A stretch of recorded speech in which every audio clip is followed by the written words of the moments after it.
salmista ele declara: provai e vede que o Senhor é bom. Então, assim como o salmista ele declara como Deus foi bom com ele, misericordioso, da mesma forma que possamos declarar o quão bom Deus é conosco em toda e qualquer circunstância. Neste momento, vamos orar para preparar os nossos corações para ouvir a palavra de Deus. Oremos. Obrigado, Senhor, por esse dia. Obrigado, Senhor, por esse culto. Obrigado, Senhor, pelo privilégio que temos, ó Pai, de estar te cultuando. Pois sabemos, ó Pai, que Tu és o único Deus, Deus verdadeiro. E sabemos, ó Pai, que esse conhecimento não vem de nós, vem de Ti. Obrigado, Senhor, pela Tua graça e pela Tua salvação. Obrigado, Senhor, porque Tu és bom e a Tua misericórdia dura para sempre. E não importa, Senhor, as circunstâncias, não importam as tempestades. Sabemos, ó Pai, que Tu estás conosco. Louvado seja o Teu nome para sempre.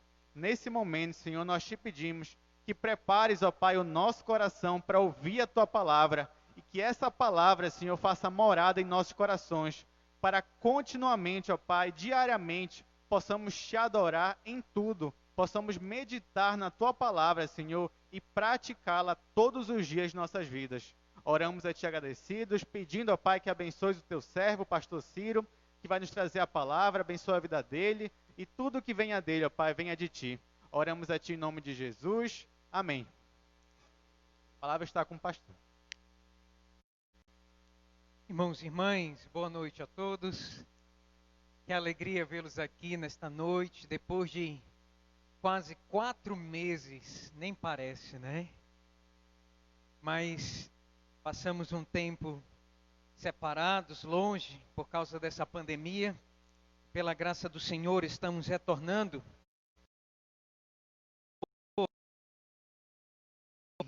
Esse tempo que a igreja possa se reunir por completo, que possamos servir ao nosso Deus de uma maneira presente, todos juntos. Do início do ministério de Jesus, os fariseus e os principais sacerdotes procuravam matar a Cristo.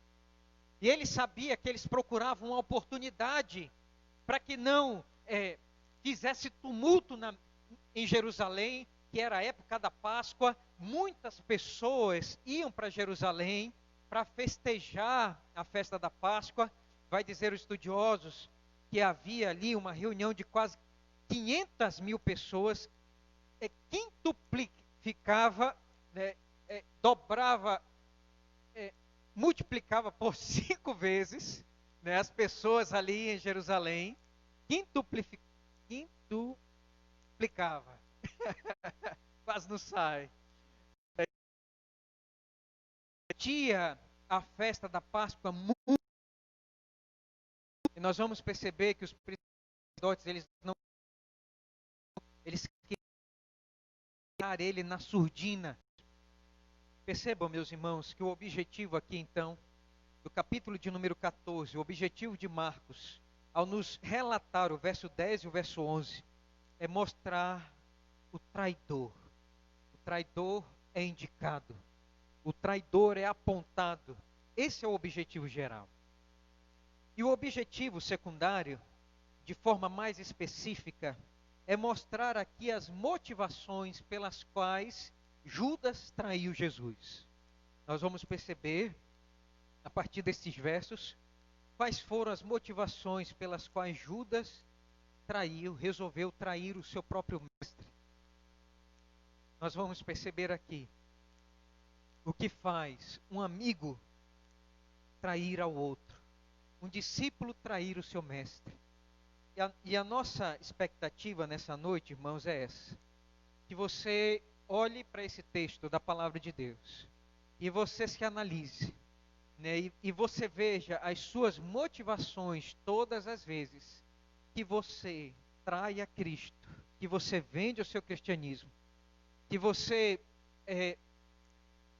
deliberadamente traça um plano para viver contra a vontade de Deus e contra o seu próprio Cristo, contra o seu mestre. Nós vamos olhar para esse texto, nós vamos analisar então o nosso coração e a nossa vida e aprender essa lição. Há motivações, às vezes deliberadas, às vezes pensadas, que como Judas, muitas vezes nos levam a trair o nosso próprio Cristo. Depois do capítulo de número 14, havia um plano E Judas ouviu esse plano. E por causa, meus amados irmãos, da palavra de Cristo dura contra ele, magoado, ele então pensou: realmente os pobres nós sempre vamos ter conosco, mas o Senhor nós não vamos mais ter conosco.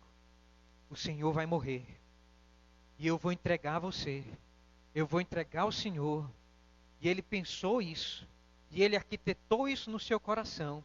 E ele então saiu ali da casa de Simão o leproso, lá de Betânia, e ele foi até Jerusalém, que dista uma distância de uns 6 a 9 quilômetros.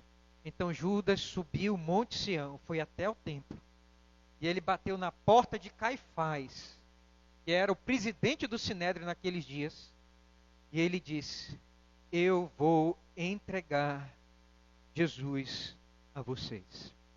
Eu queria dizer para você, nesta noite, que você vai receber traições na sua vida. Se prepare para isso. Todos nós, um dia, vamos ser traídos. E às vezes nós vamos ser traídos por pessoas próximas a gente. Todos nós estamos lembrados do apóstolo Paulo, quando ele escreve a segunda carta de Timóteo, e vai dizer que todos o abandonaram. E Demas foi para o mundo e deixou ele sozinho. E Paulo estava sozinho no calabouço, frio, fétido, abandonado. E até mesmo os seus companheiros de fé o abandonaram. Nós vamos, meus amados irmãos, nesta vida sofrer traições. Nós vamos passar por isso. E eu queria que você estivesse alerta com relação a isso. Todos nós, um dia, vamos sofrer injustiças de pessoas próximas a nós. E vai dizer aqui o texto de Marcos, que Judas, amigo de Cristo, discípulo de Cristo, que participou do amor que Cristo tinha por todos os seus discípulos, ele de forma deliberada, pensada, traiu seu próprio mestre. Portanto, o foco aqui é nos mostrar que todos nós, cristãos, podemos sofrer esses ataques na nossa vida. Se prepare para isso. Quando você ver pessoas traindo você, então você vai lembrar das Sagradas Escrituras e vai lembrar do Senhor Jesus Cristo, que sofreu essa grande traição de forma pensada, deliberada de um discípulo seu. Lembre disso. Se o nosso mestre passou por isso, imagine nós. Nós podemos passar por isso no nosso ciclo de amizade, no nosso casamento. Nós podemos passar por isso na relação com os nossos filhos. Se o Senhor Jesus passou por isso, nós também podemos passar. Podemos, meus amados irmãos, ver que aqueles a quem nós amamos podem faltar com amor, podem faltar com fidelidade, pode faltar com compaixão com a nossa vida. Esse é o foco aqui. Em segundo lugar, eu queria que então você visse aqui uma outra motivação. E essa outra motivação que nós vamos ver aqui de uma traição é uma traição por interesse. Verso de número 11. Diz assim a palavra de Deus. Vamos ler? Eles, o ouvindo, alegraram-se e lhe prometeram dinheiro. Nesse meio tempo buscava ele, Judas, uma boa ocasião para o entregar. Percebe, irmãos, aqui o contexto? Quando Judas bateu na porta de Caifás, dos principais sacerdotes, vai dizer que eles se alegraram. Por quê? Porque eles queriam matar Jesus à surdina. Eles queriam fazer isso de uma maneira que não causasse tumulto em Jerusalém. E quando um dos seus discípulos, que conhecia onde Jesus estava, aonde ele dormia, o que ele fazia, então os principais sacerdotes colocaram um riso no rosto. Eles se alegraram. Era o que eles estavam querendo. Eles esperavam isso. E vai dizer aqui que eles prometeram dinheiro para Judas. Todos nós sabemos que essa quantia em dinheiro foram 30 moedas de prata. 30 moedas de prata. Se você olhar, meus amados irmãos, Maria, ela derramou sobre o Senhor Jesus Cristo um perfume que valia 300 denários. por amor a Jesus, por ódio e por mágoa, Judas vende o seu mestre por 10% do valor da oferta de Maria.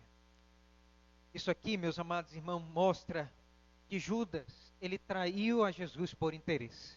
E nós vamos ver, Marcos não registra, mas se você olhar lá em João, capítulo de número 12, olha comigo, por favor, você vai perceber que Judas, ele era ladrão. Judas, ele era movido pelo dinheiro. Judas amava o dinheiro. Leiam comigo, João, capítulo de número 12, verso de número 6. O que é que vai dizer aí? Percebam que o evangelista João, ele vai fazer aqui uma leitura do caráter, da personalidade ruim de Judas, e ele vai dizer o seguinte. Vamos ler, por favor, o verso de número 4, o contexto. Diz assim: mas Judas Iscariote, um dos discípulos, o que estava para traí-lo, disse: por que não se vendeu este perfume por 300 denários e não se deu aos pobres? Isto disse ele, não porque tivesse cuidado dos pobres, mas porque era ladrão. E tendo a bolsa, tirava o que se lançava nela. Judas traiu o Senhor Jesus Cristo, motivado pelo dinheiro. Possivelmente ele queria aqueles 300 denários e queria que fosse colocado na bolsa, porque ele queria usar aquele dinheiro por interesse próprio. E nós vamos perceber aqui, meus amados irmãos, que o calcanhar de Aquiles de Judas era o amor ao dinheiro. Percebam aqui então a lição que o Evangelho quer nos ensinar. Todos nós temos um calcanhar de Aquiles. Todos nós amamos alguma coisa na vida que pode ser o ídolo do nosso coração. Judas amava o dinheiro e por isso vendeu seu mestre por dinheiro. Uma traição sórdida, porque ele queria dinheiro. E eu quero dizer para vocês, irmãos, que todo ser humano tem três coisas que o seduz: dinheiro, sexo e fama ou poder. Todo ser humano tem uma queda por dinheiro, por sexo ou por poder. E todos nós somos seduzidos por aquilo que nos tenta. E você tem que perceber que há uma coisa na vida que o seduz mais do que qualquer outra coisa na vida. Tem aqueles que podem ver um montante de dinheiro, mas que não vão pegar no dinheiro, porque eles não amam o dinheiro. Eles não são seduzidos pelo dinheiro. Tem aqueles que vão ter propostas sexuais, vão ter propostas de pornografia, mas não vão ver, porque aquilo não atrai, não seduz. Tem aqueles também que não ligam para o poder, não ligam para a fama. Mas, meus amados irmãos, todos nós temos um calcanhar de Aquiles, e é aquilo que nos seduz. Conta-se a história das sereias, e as sereias, elas levavam para o fundo do mar, com os seus cantos, os marinheiros desavisados, os marinheiros que passavam vários dias no mar. Eles então, passando perto do monte de pedras, onde as sereias entoavam os seus cânticos, os marinheiros então, pensando que era um lugar seguro, eles pulavam na água. E quando eles pulavam na água, encantados e seduzidos pela beleza das sereias, eles então eram levados para o fundo e eles eram comidos pelas sereias. Quero dizer para você que há um canto que seduz o seu coração. O canto que seduziu o coração de Judas foi o dinheiro. E o que seduz você? Quero dizer para você nesta noite: não traia o Senhor Jesus Cristo, não traia uma vida santa, não traia uma vida consagrada a Deus, pela sedução de algo mundano que pode levar você para o fundo do poço e pode destruir a sua vida. A história de Judas nos mostra alguém que ouviu o canto da sedução e foi destruído por causa daquilo que o seduziu. Cuidado com o que seduz vocês. E eu queria dizer para você nessa noite, meu amado irmão, minha amada irmã, quando nós estamos satisfeitos com Deus, quando nós estamos encantados com Deus, não há nada que leve você para o fundo do poço. Não há nada que seduza o seu coração a ponto de levar você para a ruína. Quando Jesus é o seu doce amado Salvador, quando você está encantado com as belezas do céu, quando você ama a Deus sobre todas as coisas, e quando você está devotando o seu coração diariamente a Cristo, em oração, em leitura da sua palavra, e você está buscando Ele em espírito e está cheio de Cristo, não há nada que seduza você e possa levar você para longe de Deus.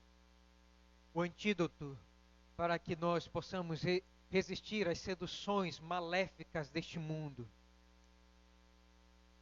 é estar encantado com Deus, com a beleza das Sagradas Escrituras, com a beleza da vida do céu. É isso que vai nos livrar do inferno.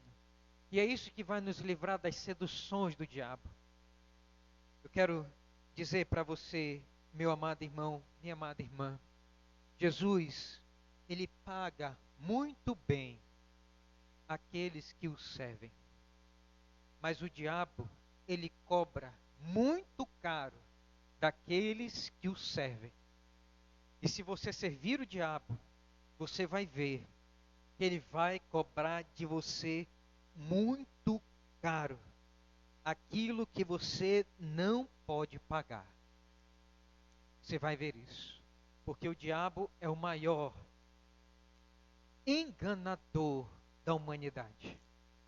Eu queria que você nessa noite percebesse isso. Pelo amor de Deus, se livre das seduções, das sereias deste mundo. Esteja encantado com Deus. Esteja alegre com Deus. Esteja satisfeito com Cristo.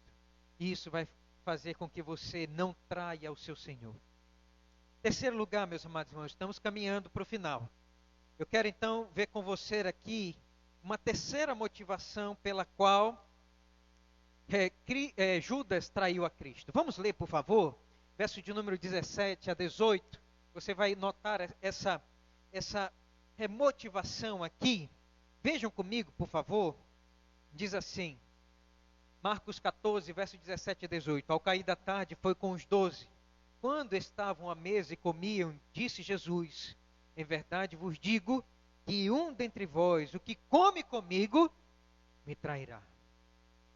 Percebam que a traição de Judas é uma traição dissimulada. É uma característica daqueles que traem o seu Senhor, é dissimular. E nós vamos perceber aqui, irmãos amados, que na cultura judaica, comer pão,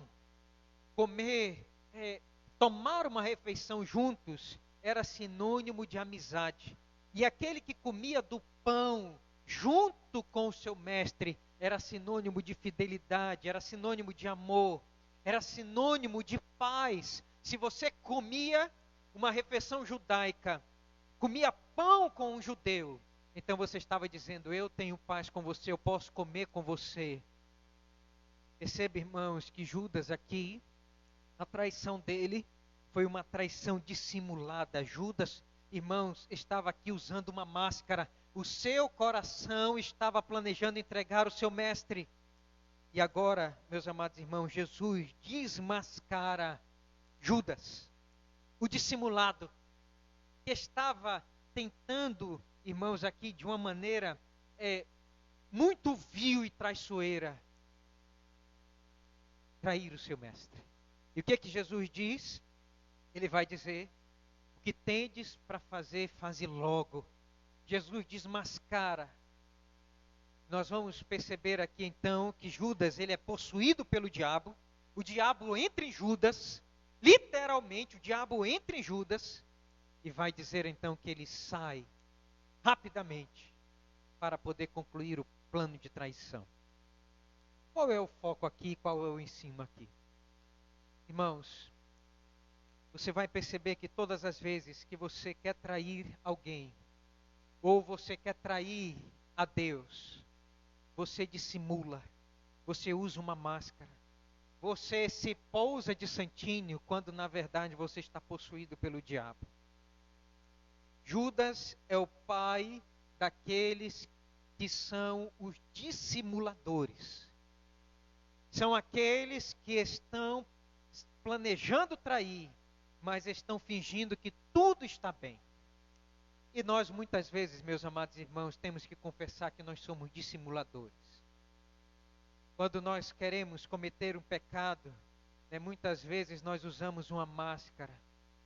E Judas está nos mostrando aqui a maneira dissimulada com a qual ele estava perto de Jesus, mas o seu coração estava longe de Jesus.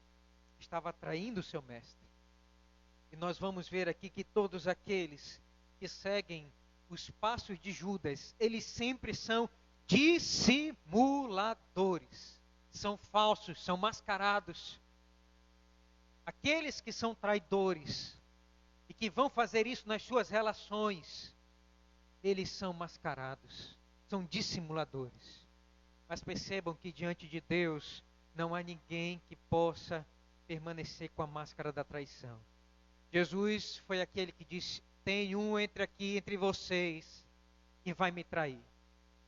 E eles começaram a se perguntar: quem é, mestre? Sou eu que vou lhe trair. Eu vou mostrar para vocês quem é que vai trair.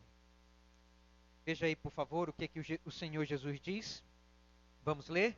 Diz assim, verso 19. E começaram eles a entristecer-se e dizer-lhe um após o outro: porventura sou eu? Respondeu-lhes um dos 12: o que mete comigo a mão no prato, o que mete comigo a mão no prato. Jesus tirou a máscara de Judas. No mesmo momento que Jesus meteu a mão no prato para poder molhar no molho de ervas, Judas também meteu. E todos então entenderam que Judas era o traidor. Em último lugar, irmãos, essa traição, ela também tem aqui uma última característica. Essa traição é uma traição sentenciada por Jesus. Note comigo, por favor, o verso de número 21. Vamos ler todos juntos? Pois o Filho do Homem vai, como está escrito a seu respeito, ele vai para a morte.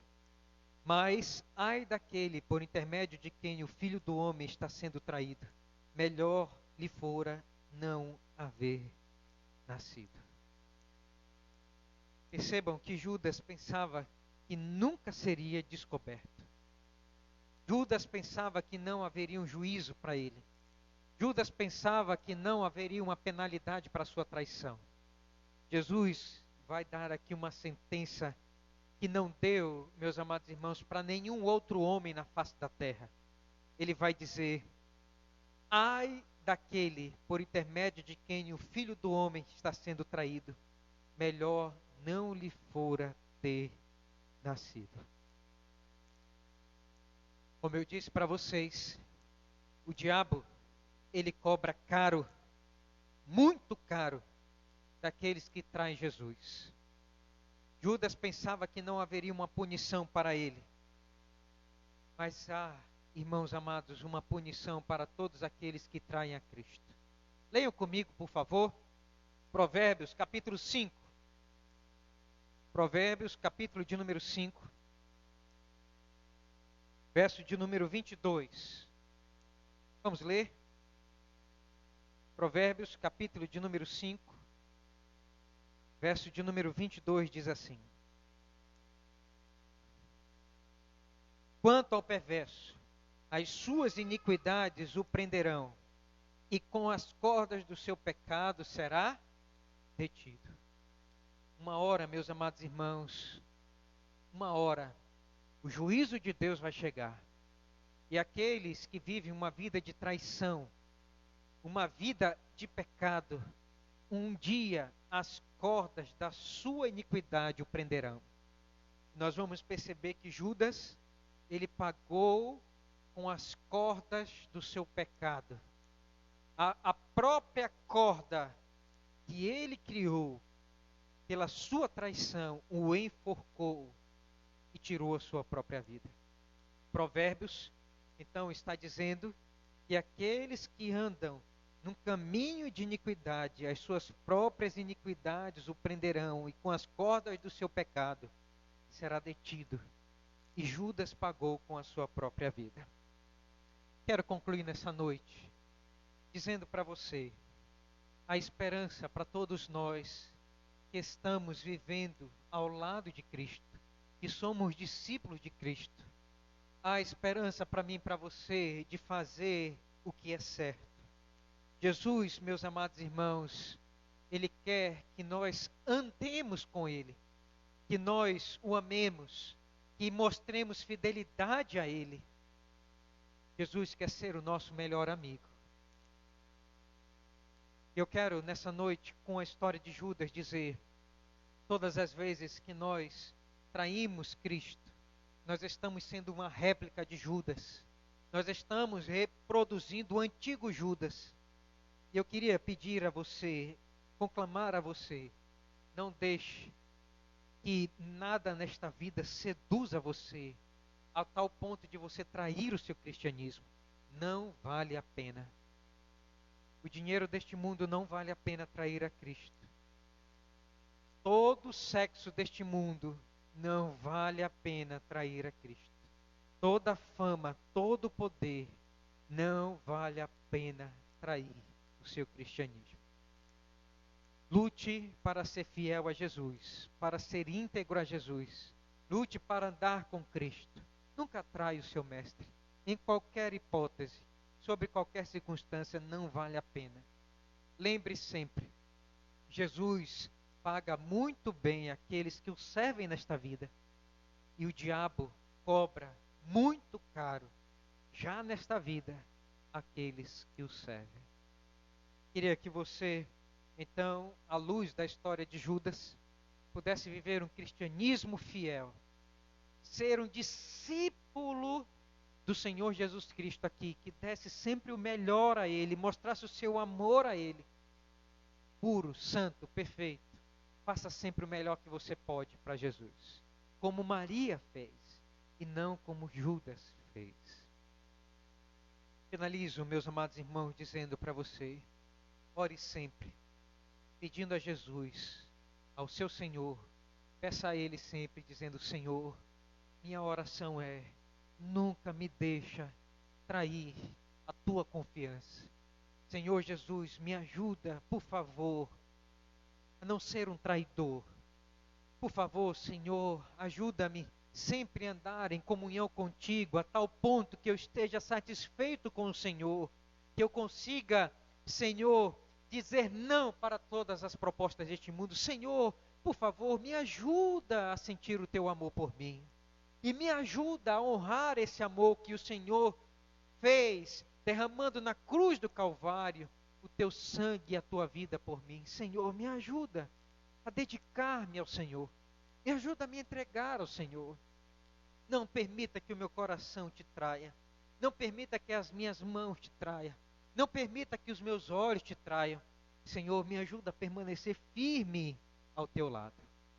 Que o Senhor, pela sua graça, nos ouça e Ele nos ajude a perseverar num caminho de um discipulado firme e de sermos discípulos de Cristo sinceros e íntegros, servindo a Ele. Que Deus nos abençoe pelo seu Evangelho nesta noite. Amém. Feche os seus olhos, faça uma oração ao Senhor e peça a Ele que você seja completamente diferente de Judas e que você seja igual Maria, que seja aquele que seja pronto a dar o melhor por seu Salvador. Vamos orar.